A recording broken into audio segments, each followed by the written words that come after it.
Hello.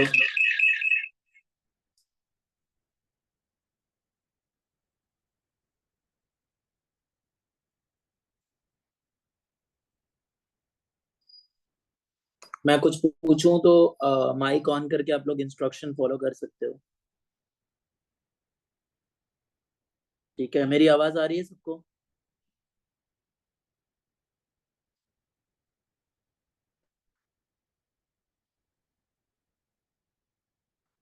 Sure, so let's start. ये recovery lecture है। We have done till Kreb cycle in almost all the three batches. मेरे को मालूम है कि क्रेब साइकिल में almost everybody is present, so today's topic would be going to glycolysis and fermentation. ये हम दो टॉपिक्स आज कवर करेंगे।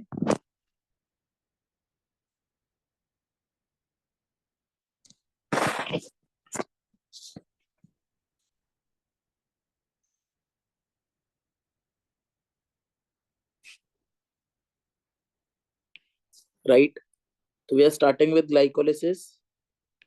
But before glycolysis, we'll see some important points regarding respiration. मैंने क्लास में बताया था कि respiration is what it means, production of energy. So it is a process where energy is produced.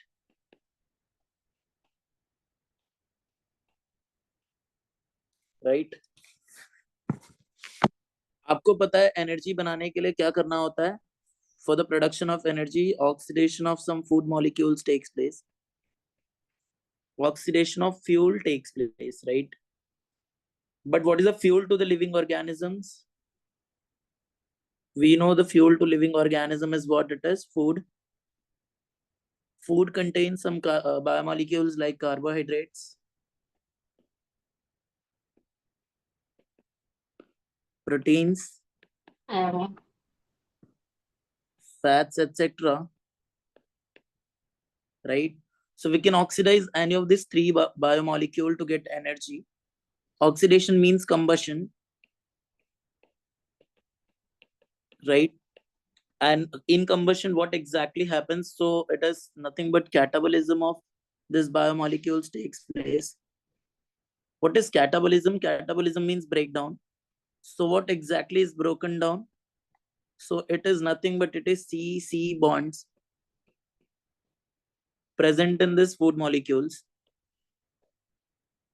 In food molecules में जो carbon carbon bond होते हैं, that is broken down with the help of oxygen to produce energy. Food molecule, right? So talking about the combustion, it is catabolism. We have learned this process. Now we'll talk about in catabolism what exactly happened. The energy is given out. So the process where energy is given out is known as what? Exothermic reaction. So this is exothermic reaction. Somewhere you'll get a synonym word for this. Exothermic के लिए कहीं कहीं पर वो लोग exergonic word use करता है, right? It is a cellular process. It takes place in the cells of the body, right? So it is cellular process.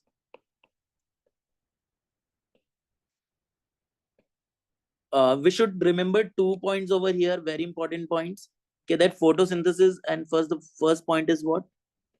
Photosynthesis and respiration are complementary of each other. Photosynthesis and respiration are what? They are complementary of each other.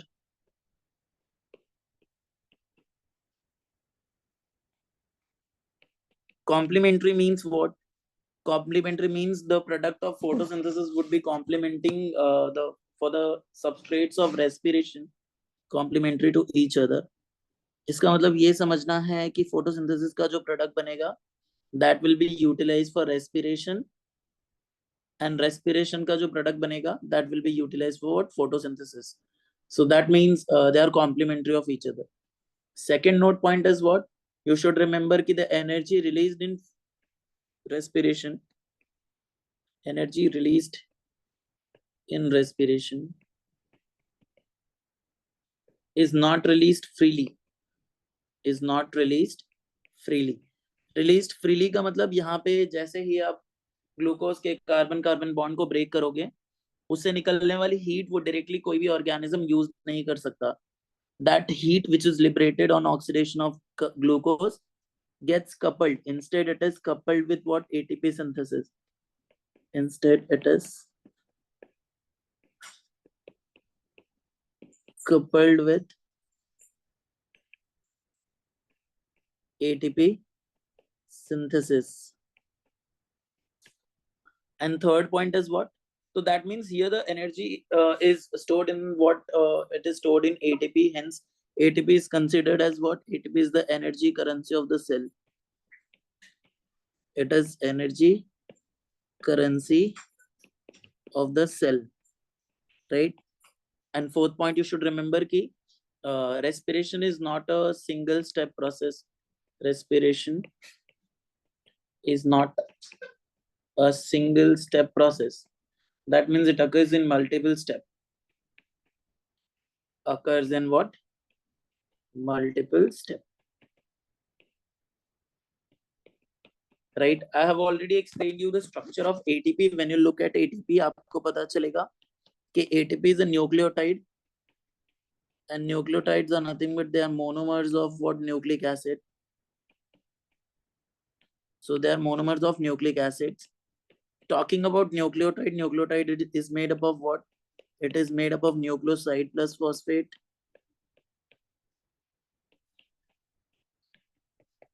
So what is nucleoside? Nucleoside is pentose sugar plus nitrogen base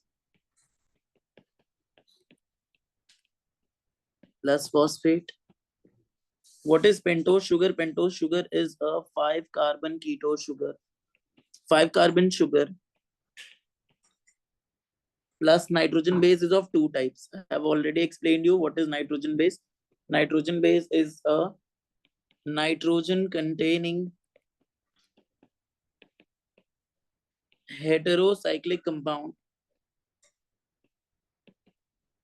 So it is nitrogen containing heterocyclic compound plus phosphate, right? So what are the types of 5-carbon sugar in RNA? This 5-carbon sugar is what? Ribose sugar. And in DNA, it is deoxyribose.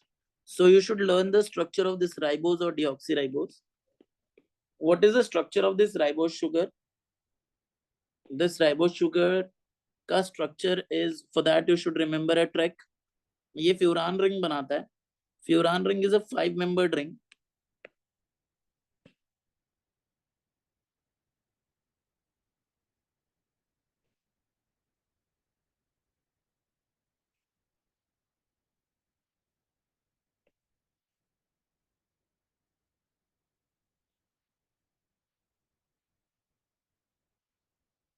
Furan ring is a 5-membered ring.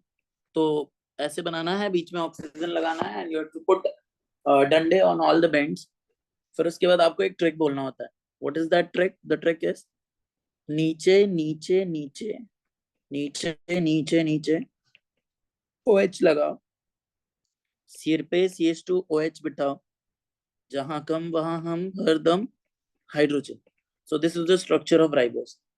For deoxyribose, what you have to do? Deoxyribose का structure बनाने के लिए you have to deoxyribose का structure बनाने के लिए you have to copy this. You have to same copy this, right? और उसके लिए आपको you have to make one change over here. What should be that change?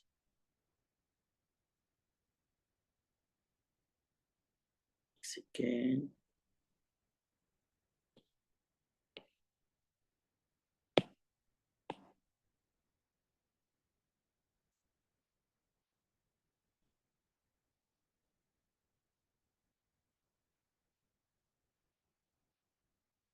Yes. So this is deoxyribose. Deoxyribose में से ribose है. डिऑक्सीराइबोज बनाने के लिए यहाँ पे आपको सेकेंड कार्बन से O रिमूव करना होता है.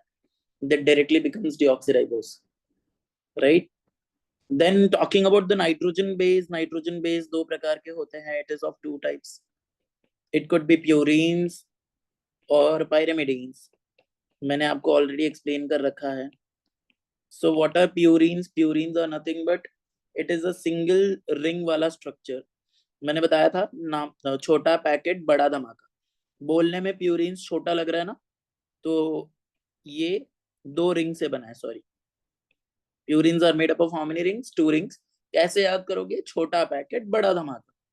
और इसका कैसे याद रखोगे? नाम बड़े दर्शन छोटे. So how many rings are present in pyrimidines? Only 1 ring.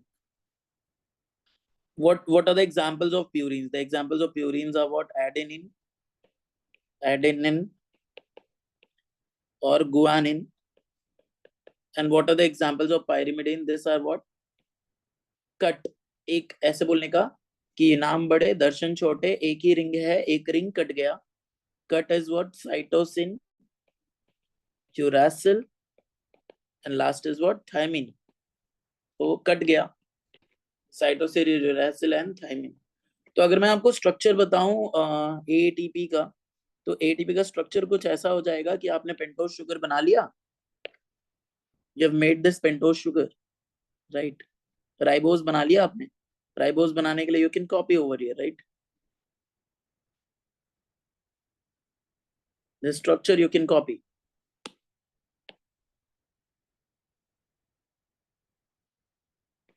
तो आपने यहाँ पे क्या बना लिया? राइबोज बना लिया। राइबोज के फर्स्ट कार्बन से यू पुट एडेनिन, मतलब नाइट्रोजन बेस जोड़ना होता है, तो nitrogen base is attached to the first carbon. So nitrogen base is attached to what carbon? C1. By which bond? तो they ask you the name of the bond as well. तो यहाँ पे जो bond बनता है उस bond का नाम है N glycosidic bond.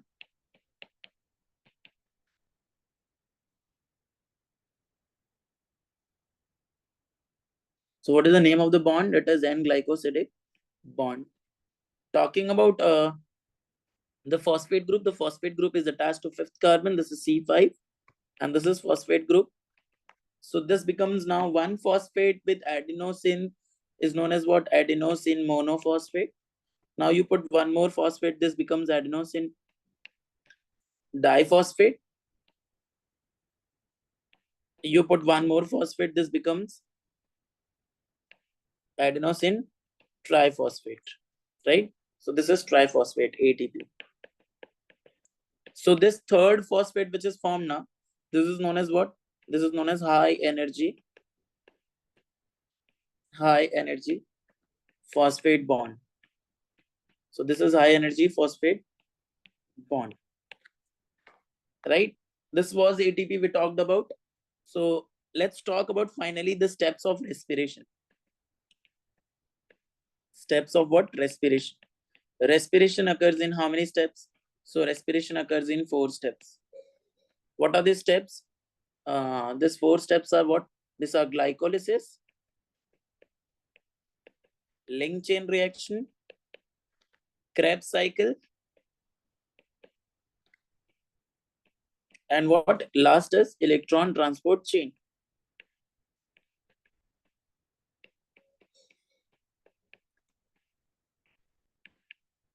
Right? We'll resume in 1 minute.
So we are talking about the steps of respiration, right? तो रेस्पिरेशन कौन कौन से, रेस्पिरेशन के 4 स्टेप्स सेल में कहाँ कहाँ होते हैं, ये जानने के लिए we should remember one thing, कि पहले हमें ना बेसिक स्ट्रक्चर ऑफ सेल आना चाहिए. So in the basic structure of cell, we should know कि cell के पास what it is present. Cells has what? Cells has cytoplasm, right? Cell के साथ cell के अंदर cytoplasm के साथ साथ it has nucleus as well, right? This is nucleus. उसके बाद it has cell membrane bound cell organelles. Membrane bound what?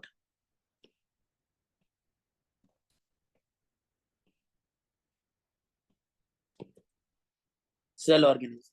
Membrane bound cell organisms like endoplasmic reticulum, mitochondria, Golgi body,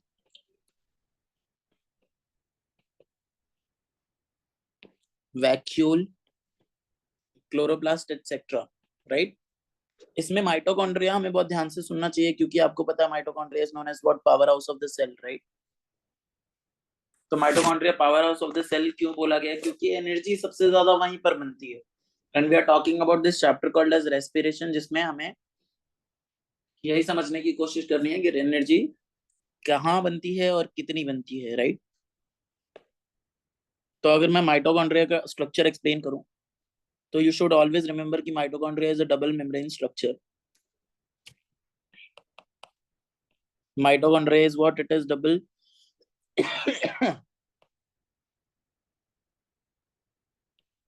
it is double membrane structure, मतलब दो membrane का बना है। ये बाहर वाला मेम्ब्रेन है, this is known as outer mitochondrial membrane. उसके बाद इसके अंदर एक और मेम्ब्रेन होता है जिसे हम कहते हैं inner mitochondrial membrane.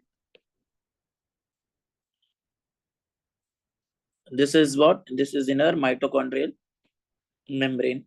Can you see this? Inner mitochondrial membrane is folded upon itself. So these foldings are known as what? These are known as cristae.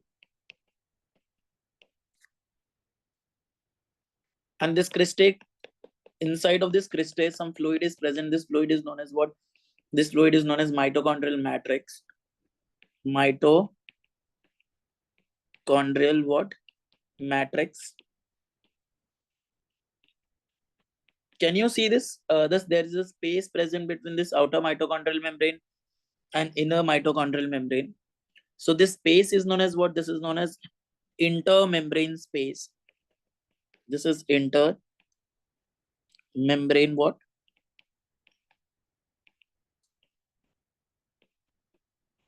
So this is intermembrane space. This inner mitochondrial membrane shows foldings. These foldings are known as cristae, and this cristae contains some particles called as F particle. So these are some structures are present. These are known as what? F particles, right? If you know this structure's basic details, right, you can remember the sites of glycolysis as well. So you should remember the steps and their sites. कोई भी reaction कितने, मतलब respiration कितने steps में होता है, और वो सारे स्टेप्स कहाँ कहाँ होते हैं सेल के अंदर। Talking about glycolysis, so glycolysis obviously takes place in what? Cytoplasm of the cell. Glycolysis takes place in the cytoplasm of the cell. Next is what? Link chain reaction. Link chain reaction takes place in mitochondrial matrix.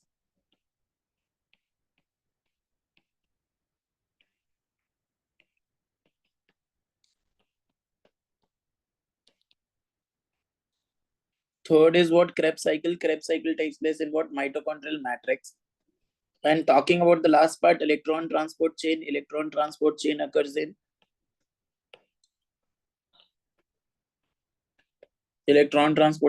in inner mitochondrial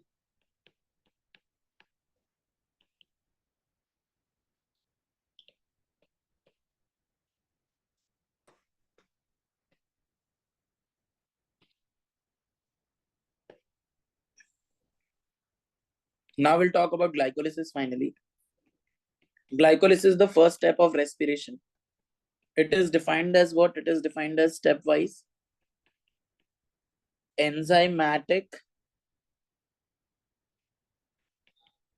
what breakdown. Here stepwise enzymatic breakdown takes place.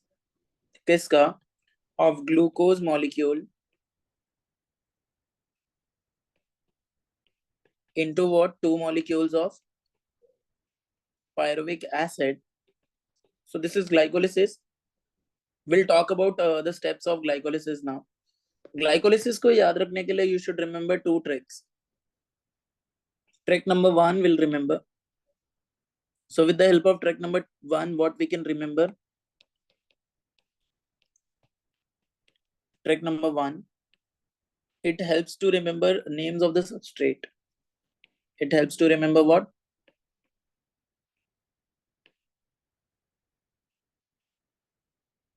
Names of the what? Substrate. So how will you remember the trick? Trick is what? Glucose. Then it is glucose 6-phosphate.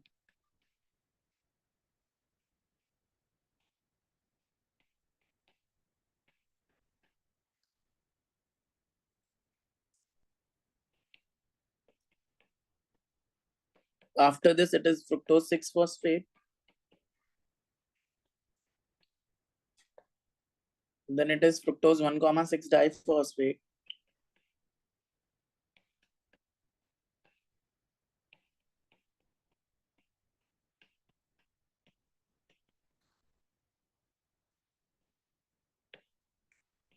So trick is what? Glucose, glucose 6-phosphate, fructose 6-phosphate, fructose 1,6 diphosphate. ये धप करके गिरेगा, पगल बन जाएगा, पगल पगल रह जाएगा, दब भी पगल बन जाएगा. Thus 2 molecules of पगल are formed. फिर मैंने बताया था कि पगल को क्या करना है? दारू पिलाना है. It is 1,3 by PJ. Then it is 3 PGA. Then it is 2 PGA. Then पीपा हो गया और लास्ट में पा बन गया. So how will you remember this substrates, the name of the substrates? So the name of the substrates is are follow is, it is glucose, glucose 6-phosphate, fructose 6-phosphate, fructose 1,6 diphosphate. धप करके गिरेगा, पगल बन जाएगा, पगल पगल रह जाएगा, धप पगल बन जाएगा. पगल को दारू पिलाओ. 1,3 बाई पीजे, 3 पीजे, 2 पीजे, पीपा हो गया, पा बन गया. Now we'll talk about the names of the reaction. इससे आपको फुल फॉर्म, इससे आपको ग्लाइकोलिसिस के सारे सबस्ट्रेट्स याद हो जाएंगे. इनके सबस्ट्रेट्स की अगर मैं फुल फॉर्म डिस्कस करूं तो यहाँ पे 3 DHAP is what? 3 DHAP is 3 dihydroxy acetone phosphate.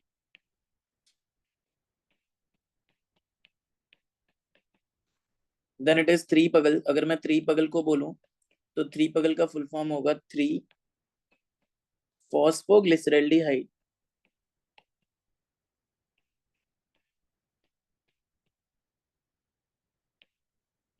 या फिर इसी को हम ऐसे भी लिख सकते हैं, glyceraldehyde 3 phosphate. Then it is 3 बगल के बाद it is 1,3 by PGA.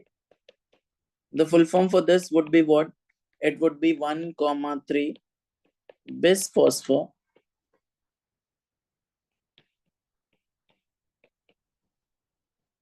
glyceric acid.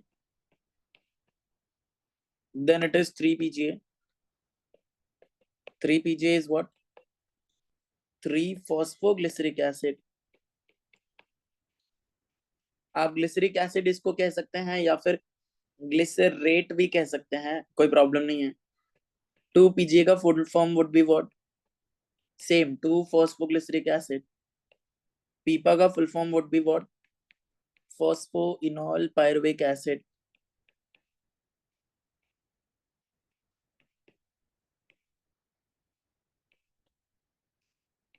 And last में पा is what? Pyruvic acid.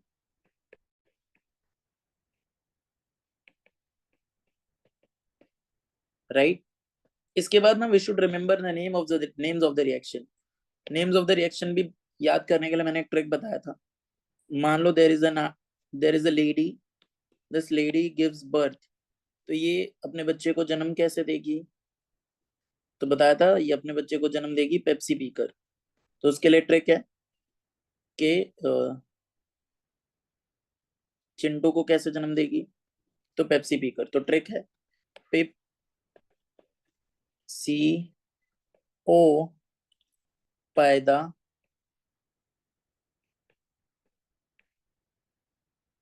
So how is this Pipsio paida followed? This is P for phosphorylation.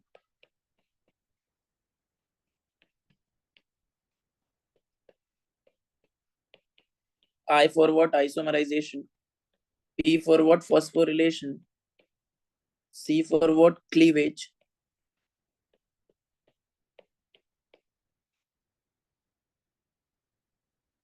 I for isomerization. O for what? Oxidative. P for what? Phosphorylation.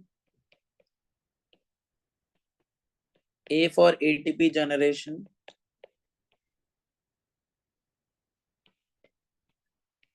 I for isomerization. D for dehydration. And A for ATP generation. So these are the names of the reaction. वो जो 10 reactions है उनमें ये follow होंगे. कुछ basics याद रखेंगे. जहां कहीं भी आपको एशन दिखाई देगा उसका मतलब होता है एडिशन. जहां कहीं भी शब्दों के आगे as a de as a prefix use होगा उसका मतलब होता है removal. Right. Let's start with the reactions. Glycolysis का. So how is this reactions followed? This are glucose to glucose 6 phosphate में आपको दिख रहा होगा कि ग्लूकोज टू ग्लूकोज 6 फॉस्फेट में initially the glucose was not having phosphate but reaction के बाद यहाँ पे फॉस्फेट आ गया. इसका मतलब क्या हुआ कि यहाँ पे फॉस्फेट ग्लूकोज में ऐड हुआ and this addition of phosphate is known as what? Phosphorylation. But यहाँ पे एक प्रॉब्लम है. प्रॉब्लम क्या है कि जो फॉस्फेट लग रहा है इसमें वो कहाँ से आएगा? तो अगर आपसे क्वेश्चन पूछा जाएगा what is the source of phosphate, तो the source of phosphate will be always equal to what? It would be ATP. क्योंकि एटीपी में चेक करो उसके पास 3 फॉस्फेट है. ए एडेनोसिन ट्राइफॉस्फेट. ट्राई मतलब 3 होता है. तो what is the phosphate rich molecule? The phosphate rich molecule is what? It is ATP. तो एटीपी टूटेगा और बनेगा एडीपी प्लस आईपी. आई मतलब इनऑर्गेनिक. ये इनऑर्गेनिक फॉस्फेट जाकर ग्लूकोज में ऐड होगा और बन जाएगा ग्लूकोज 6 फॉस्फेट. यहाँ पे बहुत सारे बच्चों को लगता है कि many of the students realises what कि ये जो ग्लूकोज 6 फॉस्फेट है इसमें ये जो 6 लिखा हुआ है इसका मतलब होता है इनके पास 6 फॉस्फेट है. लेकिन ये ऐसा नहीं होता. यहाँ पे लिखा गया phosphate indicates the position of phosphate. मतलब इस ग्लूकोज 6 फॉस्फेट के पास सिर्फ एक फॉस्फेट है. ठीक है. तो आप जरा चेक करो ये ग्लूकोज 6 फॉस्फेट है, ये है फ्रुक्टोज 6 फॉस्फेट. तो ये ग्लूकोज 6 फॉस्फेट और फ्रुक्टोज 6 फॉस्फेट में आपको क्या दिख रहा है? दोनों के फॉर्मूले सेम होते हैं. The formula for glucose is what? It is the formula for glucose is C6H12O6 and for fructose it is C6H12O6. तो दोनों के फॉर्मूले सेम है. यहाँ पे सिर्फ क्या हो रहा है? आइसोमराइजेशन हो रहा है. इसीलिए इस रिएक्शन में ना ही कुछ जुड़ा है ना ही कुछ ऐड हुआ है, निकला है. दैट इज आइसोमराइजेशन हुआ है. पी आई हो गया. थर्ड रिएक्शन जरा चेक करो. तो यहाँ पे फ्रुक्टोज 6 फॉस्फेट से फ्रुक्टोज 1,6 डाइफॉस्फेट बना हुआ है.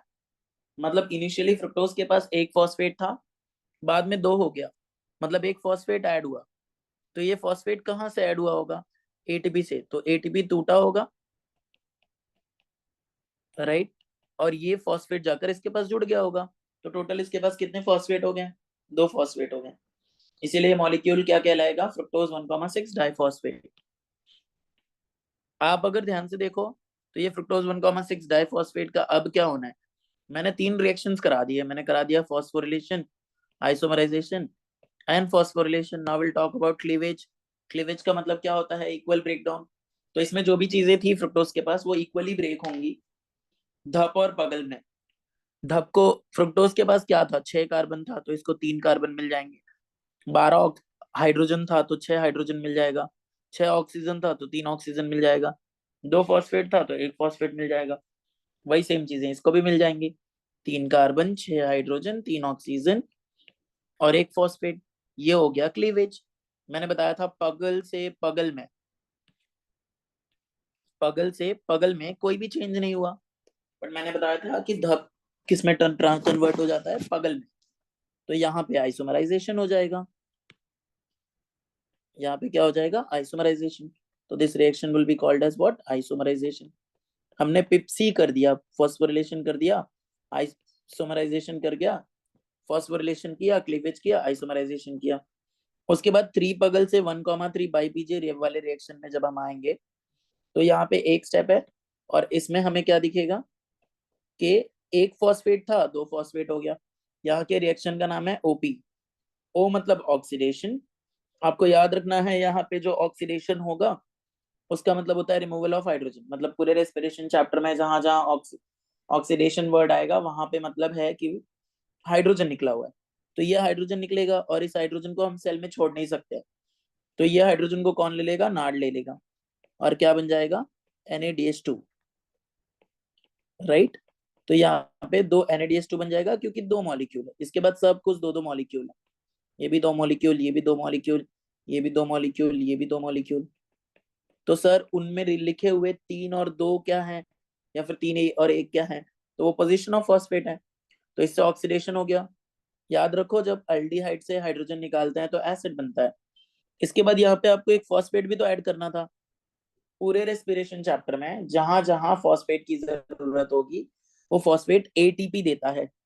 लेकिन यहाँ पे एक चीज याद रखना है, this is one and only one step where the source of phosphate is not ATP, it is phosphoric acid, जिसको हम H3PO4 भी कहते हैं, राइट।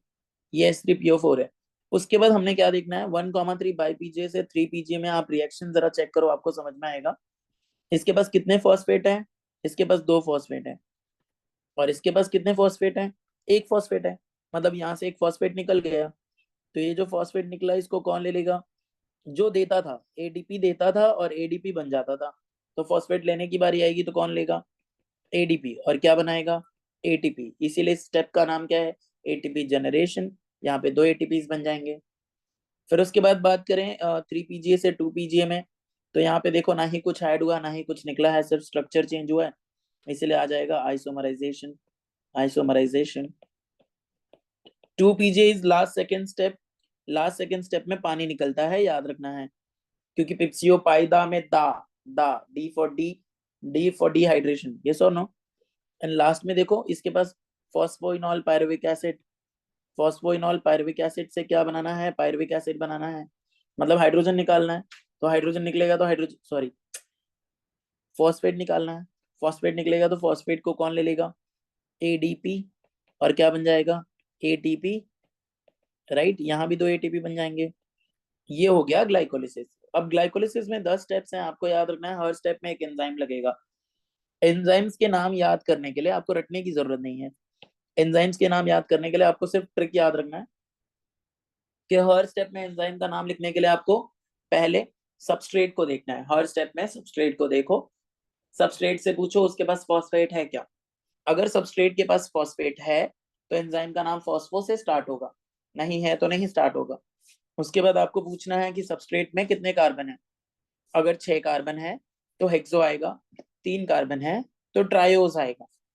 अगर रिएक्शन में, तीसरी बात क्या पूछनी है, अगर रिएक्शन में एटीपी टूट रहा है या बन रहा है तो उस रिएक्शन का नाम काइनेज होगा। अगर रिएक्शन में आइसोमराइजेशन हो रहा है तो उस रिएक्शन का नाम आइसोमरेज होगा। हम एंजाइम्स के नाम लिखते हैं, एक बार देखेंगे आप सभी। तो इसमें एंजाइम का नाम क्या आ जाएगा, पहले वाले में ग्लूकोज को देखेंगे, ग्लूकोज के पास फॉस्फेट है क्या, नहीं, तो यहाँ पे फॉस्फो नहीं आएगा। दूसरी बात क्या पूछेंगे, कितने कार्बन है, तो ग्लूकोज के पास कितने कार्बन है, 6 कार्बन। इसके लिए क्या लिखेंगे, हेक्सो। आप बताओ यहाँ क्या हो रहा है, एटीपी टूट रहा है, इसीलिए क्या लिखेंगे, काइनेज। तो यहाँ के रिएक्शन का नाम है हेक्सोकाइनेज, राइट। उसके बाद हम देखेंगे ग्लूकोज 6 फॉस्फेट से फ्रुक्टोज 6 फॉस्फेट में किसको देखना है, ग्लूकोज 6 फॉस्फेट को देखना है।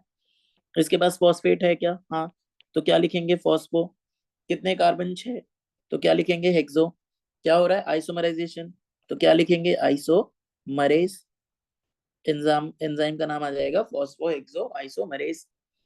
थर्ड स्टेप में देखें, फ्रुक्टोज 6 फॉस्फेट से फ्रुक्टोज 1,6 डाइफॉस्फेट। एक फॉस्फेट था, दो हो गया, एटीपी टूटा है। देखना किसको है, फ्रुक्टोज 6 फॉस्फेट को। देखा फॉस्फेट है क्या, हाँ, तो क्या लिखा, फॉस्फो। कितने कार्बन, 6, तो क्या लिखा, हेक्सो। बट ग्लूकोज के लिए भी हेक्सो लिखा है, तो फ्रुक्टोज के लिए हेक्सो लिखेंगे, कोई प्रॉब्लम नहीं है। उसके साथ साथ आपको फ्रुक्टो लिख लेना है। यहाँ पे एटीपी टूटा है तो काइनेज लिख लेना है। तो एंजाइम का नाम आएगा फॉस्फो हेक्सोकाइनेज या फिर फॉस्फो फ्रुक्टो काइनेज। उसके बाद मैंने आपको बताया था फ्रुक्टोज 1,6 डाइफॉस्फेट कैसे क्या होगा, टूटेगा तो धप और पगल बनेगा। यहाँ पे एंजाइम का नाम आ जाता है एल्डोलेज। कैसे याद रखोगे, फ्रुक्टोज 1,6 डाइफॉस्फेट डोलते डोलते गिरा है, इसलिए एंजाइम का नाम क्या आ जाएगा, एल्डोलेज। पगल से पगल में कोई रिएक्शन नहीं हुआ तो यहाँ एंजाइम नहीं आएगा, लेकिन धप से पगल में रिएक्शन हुआ है तो यहाँ एंजाइम आएगा। क्या आएगा, फॉस्फेट है, फॉस्फो। कितने कार्बन, 3, तो ट्रायोस। क्या हुआ है, आइसोमराइजेशन, तो आइसोमरेज। राइट, कोई प्रॉब्लम वाली बात नहीं है। यहाँ एंजाइम का नाम लिखना है, 3 पगल से 1,3 बाई पीजीएम है। इसमें एंजाइम का नाम लिखने के लिए 3 पगल को देखो, फॉस्फेट है क्या, हाँ, तो क्या लिख दिया, फॉस्फो। फॉस्फो कितने कार्बन, 3, तो ट्रायोस। अब देखो यहाँ ना ही एटीपी टूट रहा है, ना ही एटीपी बन रहा है, जबकि यहाँ हाइड्रोजन निकल रहा है। तो हाइड्रोजन निकलने के लिए क्या लिख लेंगे, डी। क्या निकल रहा है, hydro, so this is dehydrogenase. फिर 1,3 बाई पीजे से 3 पीजे में किसको देखेंगे, 1,3 बाई पीजे को। देखो फॉस्फेट है क्या, हाँ, तो क्या लिखा, फॉस्फो। कितने कार्बन, 3, तो क्या लिखा, ट्रायोस। एटीपी बन रहा है तो क्या लिखा, काइनेस। इजी। यहाँ क्या लिखेंगे बोलो, फॉस्फो, 3, 3 कार्बन तो ट्रायोस। क्या हुआ, आइसोमराइजेशन, तो क्या लिखेंगे, isomerase.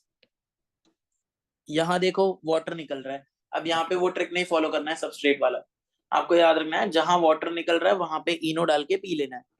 So this is what, enolase.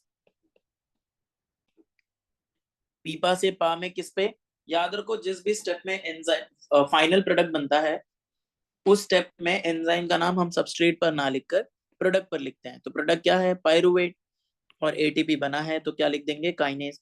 This is how we can learn glycolysis. हमने ग्लाइकोलिसिस खत्म कर दिया, ठीक है। Will take 1 minute pause, then we'll start.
Okay let's start.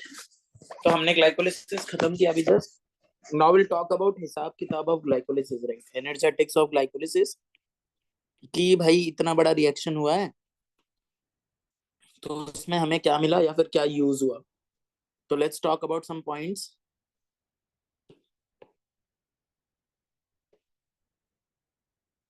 तो एनर्जेटिक्स ऑफ ग्लाइकोलिसिस, इसमें सबसे पहली चीज हम ये देखेंगे कि कितने एटीपीज बने हैं, number of ATPs formed in glycolysis. कितने एटीपीज बने हैं, राइट। तो आंसर इज व्हाट, 4। आप देखो जरा ध्यान से, ये देखो, यहाँ पर आपको 2 एटीपी बनते हुए दिख रहे हैं और यहाँ पर 2 एटीपी बनते हुए दिख रहे हैं, तो टोटल 4 है। We should always remember the steps. यहाँ पे step is what, steps are, पहला 2 एटीपीज इन, 2 एटीपी कौन से स्टेप में बन रहा है, 1,3 बाय पीजीए टू 3 पीजीए में। और 2 एटीपीज कहाँ बन रहा है, 2 एटीपीज इन पीपा टू पा में, right.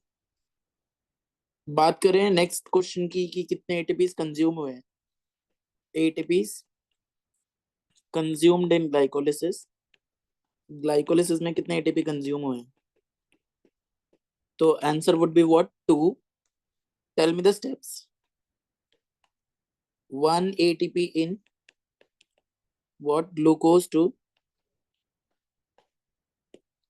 Glucose 6 phosphate,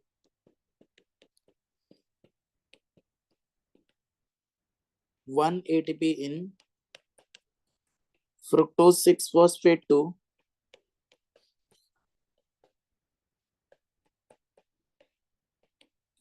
fructose 1,6 diphosphate,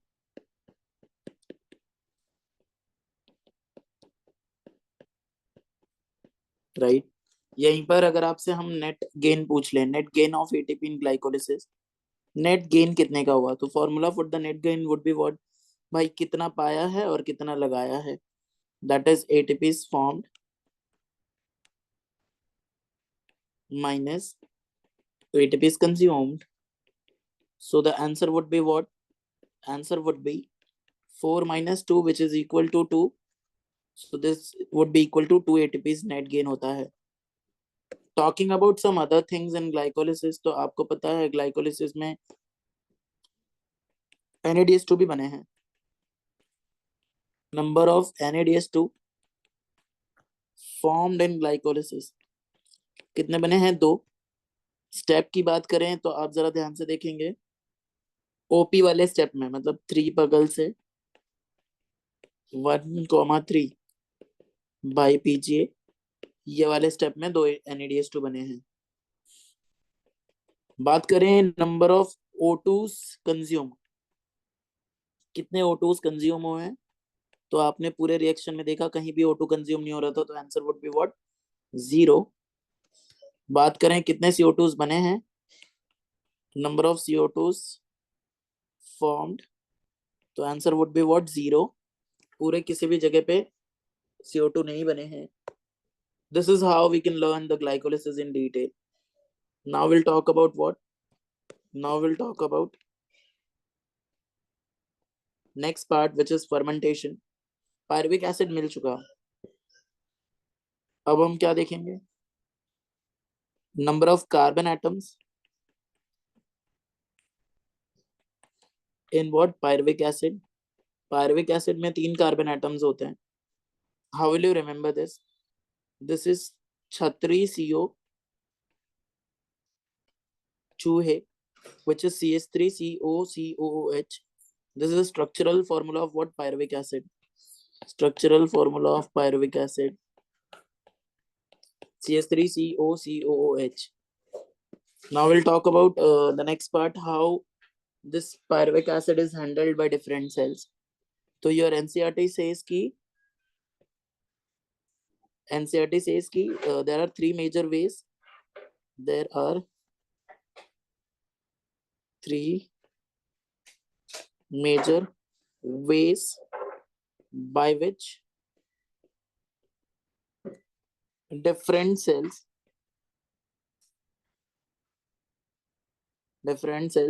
handles the fate of pyruvic acid.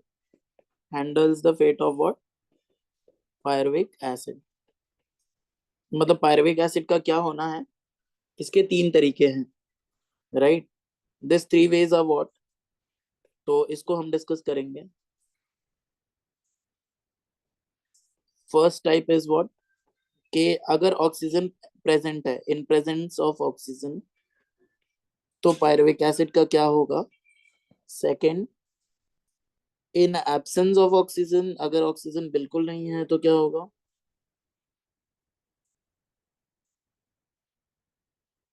एक second.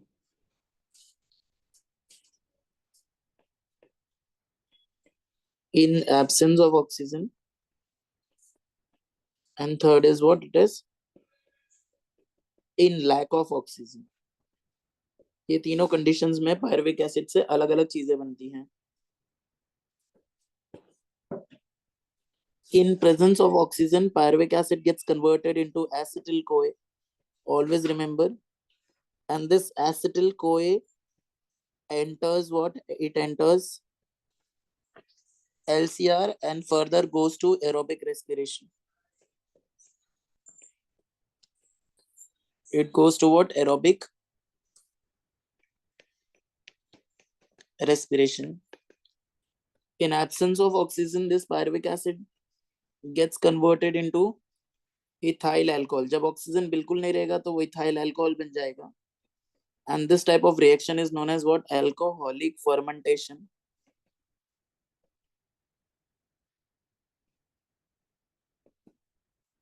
And in lack of oxygen, this pyruvic acid gets converted into what? Lactic acid. And this reaction is known as what? Lactic acid fermentation. So there are 3 different products the pyruvic acid can form on the basis of 3 different conditions. And this is known as lactic acid fermentation, right? We have already done with 2 reactions, right? We have done with alcoholic fermentation and lactic acid fermentation. So let's discuss lactic acid fermentation first. Lactic acid fermentation के reactions कहाँ होते हैं? मतलब what are the examples जहाँ पे respiration के लिए lactic acid बन जाता है? So this reactions are lactic acid fermentation कहाँ होता है? ये हमारे ह्यूमन स्केलेटल मसल्स में होता है. Human skeletal muscles, not always. हाँ, ये बात याद रखना कि ह्यूमन स्केलेटल मसल्स में हमेशा लैक्टिक एसिड फर्मेंटेशन नहीं होता. ड्यूरिंग विगरस एक्सरसाइज, जब कैसा एक्सरसाइज हो रहा है? विगरस एक्सरसाइज, तभी क्या बनेगा? लैक्टिक एसिड, राइट, हमारे मसल्स में, क्योंकि ऑक्सीजन की कमी हो जाती है. और या फिर लैक्टोबैसिलाई से कर सकता है. मैंने आप लोग को बताया था लैक्टोबैसिलाई ये रिएक्शन कब करेगा? जब मिल्क में होगा. तो curd production is an example of lactic acid fermentation. मैं अगर आपको कर्ड प्रोडक्शन एक्सप्लेन करूं, तो मिल्क होता है, मिल्क में स्मॉल अमाउंट ऑफ कर्ड डालते हैं. मिल्क में एक शुगर होता है जिसको कहते हैं लैक्टोज शुगर. ये लैक्टोज शुगर टूट कर, ये एक डाइसैकेराइड है, तो ये डाइसैकेराइड टूट कर बनाता है glucose plus galactose. It forms what? Glucose plus galactose, right. ये मिल्क ग्लूकोज प्लस गैलेक्टोज बनाता है. इस ग्लूकोज को लैक्टोबैसिलाई, जब इसमें हम स्मॉल अमाउंट ऑफ कर्ड डालते हैं, आपको पता है मिल्क से कर्ड बनाने के लिए small amount of curd is added. तो इस स्मॉल अमाउंट ऑफ कर्ड को हम इनोक्युलम कहते हैं. इस इनोक्युलम में क्या होता है? लैक्टोबैसिलाई होता है. तो ये लैक्टोबैसिलाई इसको खाता है और ग्लूकोज का करता है ग्लाइकोलिसिस. तो ग्लूकोज का ग्लाइकोलिसिस होता है और ग्लाइकोलिसिस से बनता है, ग्लूकोज से क्या बनता है? 2 मॉलिक्यूल्स ऑफ पायरुविक एसिड बनता है, 2 एटीपीज बनते हैं, 2 NADH2 बनते हैं. बट अगर ये एरोबिक रेस्पिरेशन करते हैं तो इनसे बहुत सारी एनर्जी बनती. लेकिन यहाँ पर पायरुविक एसिड का कुछ और ही फेट होता है. ये पायरुविक एसिड का फॉर्मूला क्या है? CCH3 sorry, what is the molecular formula of pyruvic acid? It is CH3CO। CO को हम कैसे लिख सकते हैं? C double bond O, bond COOH। आपको पता है पायरुविक एसिड में, पायरुविक एसिड बनते बनते NaDH2 बना था। तो वो NaDH2 का क्या होता है यहाँ पर? NaDH2 टूटकर हाइड्रोजन इसमें ऐड होता है। मैंने सिखाया था हाइड्रोजन कैसे ऐड करना है आपको। तो हाइड्रोजन ऐड करने का तरीका है, डबल बॉन्ड को तोड़ो, आजू बाजू H को जोड़ो। तो इसको हम जब लिखेंगे तो ये कुछ ऐसा दिखेगा, CH3COH HNCOOH। This is lactic acid, एक ही स्टेप में बन गया। इसी को हम कहते हैं लैक्टिक एसिड। आप देखोगे तो लैक्टिक एसिड के अंदर कार्बन से जुड़े हुए चारों बॉन्ड्स जो हैं वो अलग अलग मॉलिक्यूल से जुड़े हैं, इसीलिए लैक्टिक एसिड एक कायरल कार्बन कंपाउंड है, कायरल कंपाउंड है। ये जो लैक्टिक एसिड है इसका ये एक ही स्टेप में बन गया। ऐसी कोई चीज जो एक ही स्टेप में बन जाएगी, फाइनल प्रोडक्ट एक ही स्टेप में बनेगा, उसके एंजाइम का नाम हम लैक्टेट मतलब प्रोडक्ट पे रखेंगे। प्रोडक्ट पे रखा तो एंजाइम का नाम आ जाएगा यहाँ पर लैक्टेट डिहाइड्रोजिनेस। ये लैक्टिक एसिड क्या करेगा? This lactic acid will lowers the pH. Lactic acid lowers pH, और जब पीएच कम होगा तो मिल्क प्रोटीन होता है जिसका नाम है केसीन। मिल्क प्रोटीन केसीन जो है वो कोएगुलेट हो जाएगा। Milk protein casein gets coagulated, right. ये कोएगुलेट होना मतलब कर्ड बन जाना। Coagulates to form what? Curd. This is how the curd is formed, right. This is lactic acid fermentation. आप देखोगे कि लैक्टिक एसिड फर्मेंटेशन में net gain of ATP total for one glucose molecule, for one glucose molecule lactic acid fermentation में net ATP जो है वो हमें 2 मिलता है। मिल कितना सकता है? मिल how much we can get from one glucose? We can get how much ATP we can get from one glucose molecule? एक ग्लूकोज मॉलिक्यूल से हम कितनी एटीपी बना सकते हैं? 38, but here only 2 are obtained. लेकिन यहाँ पे ओनली 2 आर ऑब्टेन्ड, मतलब 2 ही एटीपी मिल पाया। यस और नो? और यहाँ पे अगर आपसे क्वेश्चन नीट में पूछेगा कि कितने NaDH2 मिले, net gain of NaDH2, net gain of NaDH2, तो इसका आंसर हमेशा याद रखना आप 0 आएगा। ये क्वेश्चन मैं बार बार पूछूंगा आप लोग से। क्यों 0 आएगा? क्योंकि आप जरा नोटिस करो, ग्लाइकोलिसिस में 2 NaDH2 बने थे, बट ये दोनों के दोनों NaDH2 जो बने थे gets use during fermentation. Fermentation के टाइम पे वही यूज भी हो गए during fermentation. So this was all about what? Lactic acid fermentation. Now we'll talk about ethyl alcohol fermentation. Ethyl alcohol fermentation, या फिर इसी स्टेप को हम alcoholic fermentation भी कहते हैं। This is known as what? Alcoholic fermentation. Alcoholic fermentation. तो alcoholic fermentation में क्या होगा? कौन करेगा? ईस्ट करता है। ईस्ट और some bacteria also do this, but mainly हम ईस्ट के बारे में पढ़ेंगे। Yeast is used to produce what? Alcoholic beverages,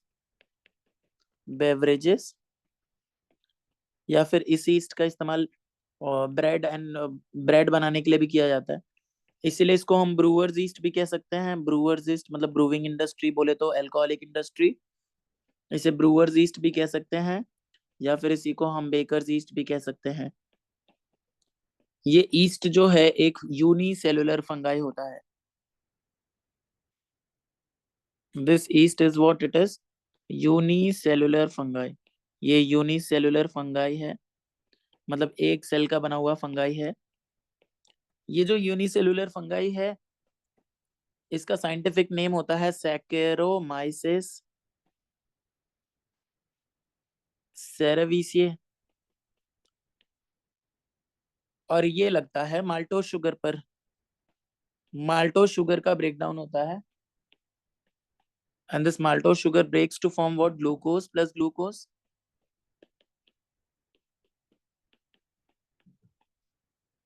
अब क्या होगा? This yeast will take this glucose inside of the cell and it will do glycolysis of glucose. तो glucose का ब्रेकडाउन होकर क्या बन जाएगा? ग्लाइकोलिसिस में pyruvic acid it will form. तो 2 molecules of pyruvic acid are formed, 2 ATPs are formed, and 2 NADH2s are formed. Yes or no? अगर oxygen होता तो ये pyruvic acid would have enter into what? LCR and aerobic respiration किया होता उसने। लेकिन यहाँ पर पायरुविक एसिड नहीं है, सॉरी ऑक्सीजन नहीं है, इसीलिए इस पायरुविक एसिड के 2 स्टेप होंगे। मतलब alcoholic fermentation takes place in 2 steps. कितने स्टेप्स में होगा? 2 2 स्टेप्स। और ये 2 कौन कौन से स्टेप्स हैं? This 2 steps are what? This are, the first one is what? It is decarboxylation of pyruvic acid. Decarboxylation of what? Pyruvic acid. So pyruvic acid decarboxylation takes place. And second, when there will be when the pyruvic acid gets decarboxylated, it produces what? Acetaldehyde. And this acetaldehyde ka hydrogenation is done. Second step is what? Hydrogenation of acetaldehyde. Hydrogenation of what? Acetaldehyde. And this hydrogenation of acetaldehyde forms what? Ethyl alcohol. So lactic acid fermentation took place in 1 step, and you know alcoholic fermentation takes place in how many steps? 2 steps. The first step is what? First step, let's discuss. Pyruvic acid is what? CH3COCOOH. इसको क्या करेंगे? इसमें से हम CO2 remove कर देंगे, because D means removal, carboxyl group का मतलब होता है CO2 ग्रुप। तो here we will remove what? CO2 group. इसको रिमूव करेंगे तो आप देखो क्या बनेगा? CH3, CO तो था, साथ में H भी बच गया तो CHO आ गया। This is known as acid group and this is known as aldehyde group. So this becomes acetaldehyde. Acetaldehyde को हम ऐसे भी लिख सकते हैं CH3 bond C double bond O bond H। यहाँ पे ये 2 स्टेप में हो रहा है तो इसीलिए पहले वाले एंजाइम का नाम किस पे आएगा? सबस्ट्रेट पर। तो यहाँ के एंजाइम का नाम है पायरुवेट, और डीकार्बोक्सिलेशन हो रहा है तो आएगा decarboxylase. So this is pyruvate decarboxylase. Acetaldehyde finally formed. अब इस acetaldehyde का हाइड्रोजनेशन कर देना है, C double bond O bond H, जो NADH2 बना था। इसलिए यहाँ भी net gain of NADH2 is 0।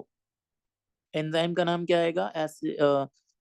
Final product बनेगा इसमें, इसलिए एंजाइम का नाम आएगा अल्कोहल डिहाइड्रोजिनेस। क्योंकि हाइड्रोजन निकल रहा है ना नाड़चू से, तो ये हाइड्रोजन इधर ऐड होगा। कैसे ऐड होगा? डबल बॉन्ड को तोड़ो, आजू बाजू H को जोड़ो। So this becomes what? CH3। ये देखो C के साथ 2 H आ गया, C के साथ 2 H, so this becomes CH2. This is CH2 and last में OH. This is known as ethyl alcohol. So this ethyl alcohol and it together forms what? CO2.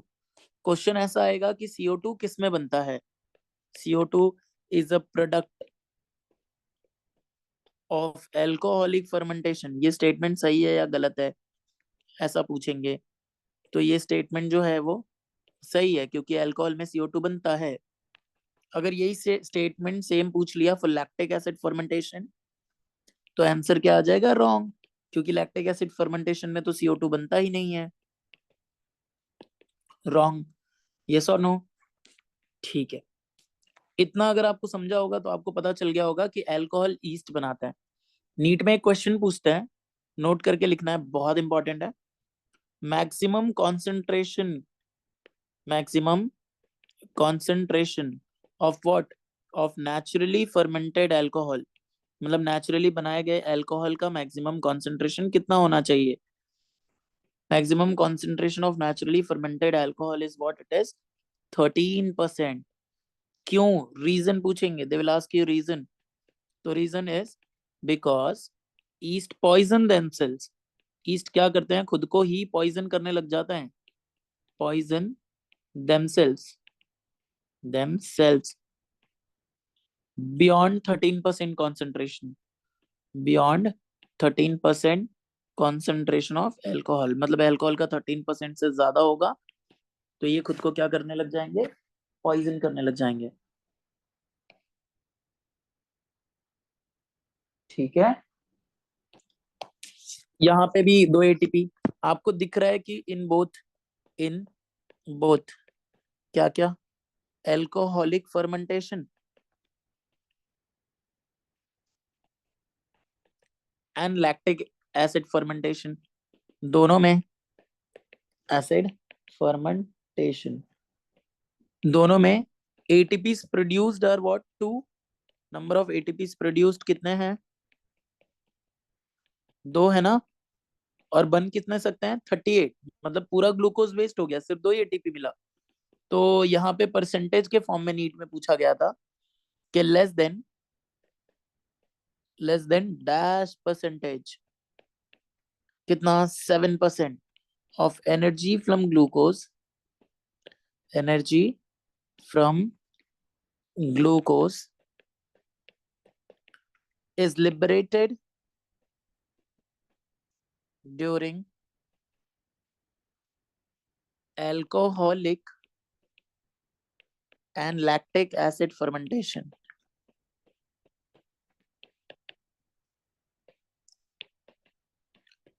Correct. तो हमने जितना, मेरे को लगता है जितना छूटा होगा किसी का, we have completed till now. इसके बाद तो सारी चीजें कंटिन्यूड है. मतलब we have done with the link chain reaction and Krebs cycle. कुछ कुछ बैचेस में तो लिंक चेन रिएक्शन से ही स्टार्ट करना है.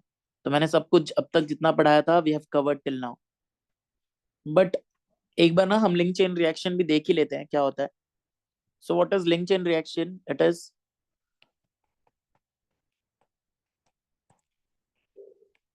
it is a part of what? Aerobic respiration. Link chain reaction is what? Part of aerobic respiration. इसका नाम link chain reaction क्यों पड़ा है? Because it links glycolysis with Krebs cycle. It links what? It links glycolysis with what? Krebs cycle. With Krebs cycle. इस link chain reaction का एक और नाम है. It is also known as what? Oxidative decarboxylation. What do you mean by oxidative decarboxylation? Oxidation का मतलब होता है removal of hydrogen and decarboxylation का मतलब होता है रिमूवल ऑफ CO2. तो हमें ये दो चीज कहाँ से करना है? पायरुवेक एसिड से.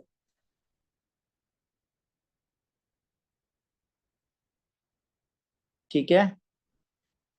तो पायरुवेक एसिड CH3COCOOH. CH3COCOOH से हमें क्या करना है? दो चीजें करनी है. राइट. तो इससे कार्बन डाइऑक्साइड भी निकालोगे और हाइड्रोजन भी निकालोगे. अच्छा, जब हाइड्रोजन निकालोगे तो हाइड्रोजन लेने के लिए कौन आएगा? नाड आएगा. तो यहाँ पे NaDH2 बन जाएगा हाइड्रोजन निकल कर, और कार्बन डाइऑक्साइड निकलेगा. इसके साथ साथ यहाँ पे एसिटिल बच जाएगा. पायरुविक एसिड से आपने हाइड्रोजन निकाला, CO2 निकाला, तो बन गया एसिटिल. बट आपको बनाना होता है कोए, इसीलिए रिएक्टेंट में आपको कोए भी ऐड करना पड़ेगा. कोएंजाइम है. तो यहाँ पे बन गया एसिटिल कोए प्लस NaDH2 प्लस CO2. यही है रिएक्शन इसमें. राइट. बट आपको पता है how many pyruvic acid we have got at the end of glycolysis? This is 2. इसीलिए link chain reaction occurs twice. Link chain reaction occurs how much? Twice. For every glucose molecule. हर glucose molecule के लिए कितनी बार होता है link chain reaction? It occurs what? Twice. दो बार होता है. तो इट इज 2 2 2 2 2 2. सब कुछ दो दो हो जाएगा. This is the end of the topic. We have finally covered everything, right?